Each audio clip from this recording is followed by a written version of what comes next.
ಎಷ್ಟಾಯ್ತು? 2 2 4 4 1 5.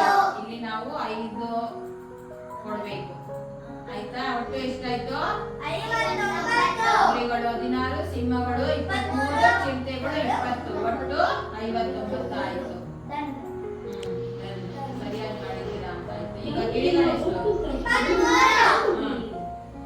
ಇದೇನಿದು? ಎಷ್ಟಿದೆ? ಇದೇನಿದು? ಎಷ್ಟಿದೆ? ಏನ್ ಮಾಡ್ಬೇಕು? ಯಾವ್ದು? ಎಷ್ಟಾಯ್ತು ಗಿಳಿಗಳು? 3. ಎಷ್ಟಾಯ್ತು? ಎಲ್ಲಿ ಬರಿಬೇಕು? ಬಿಡಿ ಸ್ಥಾನದಲ್ಲಿ 4 ಬರಿಬೇಕು. ಆಮೇಲೆ ಏನ್ ಮಾಡ್ಬೇಕು?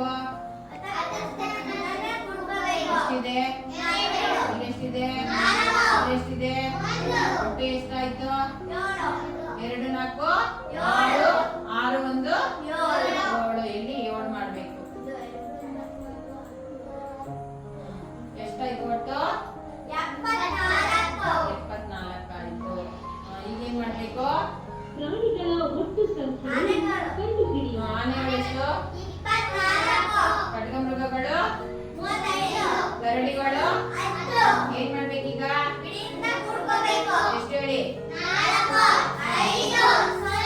ಎಷ್ಟಾಯ್ತು? 5 4 9. 9ಗೆ 0 ಕೂಡಿಸಿದ್ರೆ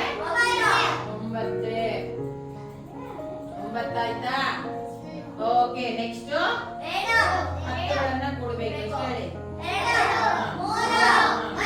ಎಷ್ಟಾಯ್ತು? ಹೇಳಿ. 3 2 5. 5 1 6. ಎಲ್ಲಿ ಬರಿಬೇಕದ್ನ? 10ರ ಸ್ಥಾನದಲ್ಲಿ 6 ಬರಿಬೇಕು. ಓಕೆ. ಈಗ ಏನ್ ಮಾಡ್ಬೇಕು? ಡನ್ ಮಾಡ್ಬೇಕು ಅಲ್ವಾ?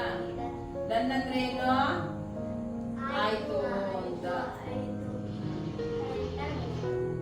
ಸಂಕಲನದ ಮೇಲಿನ ಪ್ರಶ್ನೆಗಳಿಂದ ಉತ್ತರಿಸಲು ಮಿಟ್ಟುಗೆ ಸಹಾಯ ಮಾಡಿ.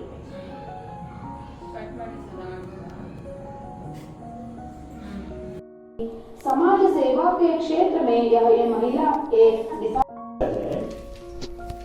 ಈ ರೇಬಿಸ್ ರೋಗ ನಮಗೆ ಯಾವ ಪ್ರಾಣಿಯಿಂದ ಬರುತ್ತೆ ಅಂದ್ರೆ ಹುಚ್ಚು ನಾಯಿ, ಅಂದ್ರೆ ರೇಬಿಸ್ ವೈರಸ್ನಿಂದ ಪೀಡಿತವಾದಂಥ ನಾಯಿ, ಹುಚ್ಚಿಡುವಂಥ ನಾಯಿ ನಮ್ಮನ್ನು ಕಚ್ಚಿದಾಗ ಈ ರೋಗ ನಮಗೆ ಬರುತ್ತೆ ಅಲ್ವಾ?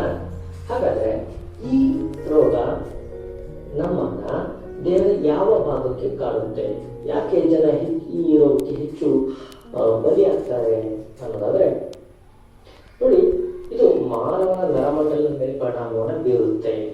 ಇದು ದೇಹದ ಯಾವುದೇ ಭಾಗದಲ್ಲಿ ಕಚ್ಚಿದಾಗ ಅದರ ವೈರಸ್